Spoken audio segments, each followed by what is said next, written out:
भाग्य केते सुंदर शब्द होता है यही भाग्य, किंतु यह जतिकी सुंदर सेतिकी ही रहस्यमय मध्य।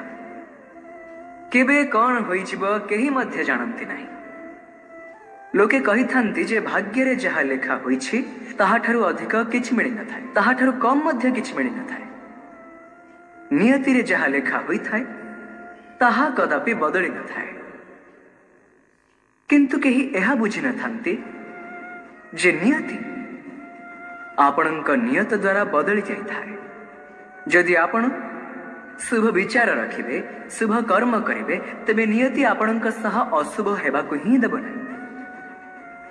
केबे आकाश रे पक्षी को देखिछंती, से केबे मध्य भाग्य पर निर्भर करि न थाए। तेणिकी जेते बड़ झड़ आसु, जेते अधिक जोरे पवन हेउ, बुलु थाए, गोटिए गोटिए दाना संग्रह करि थाए। निजर सौभाग्य निजर घर स्वयं गढ़ी थाए। निज संतान मानक अस्तित्व को आनी थाए, तांकर पालन पोषण करि थाए, सेमानक उड़ीबा सिखाई थाए। भाग्य उपर निर्भर कदापि करि न थाए। एवं एही कथा आमको मध्य शिखिबार अछि। स्मरण रखिबे, आपणकर एही भाग्य कोनसे लिखित होइथिबा नियति नुहे। आपणकर भाग्य हेउछे सेही सत्य जहा दिन प्रतिदिन आपण स्वयं लिखि थांते, किछि निजर परिश्रम रे, किछि आपणकर नियति द्वारा।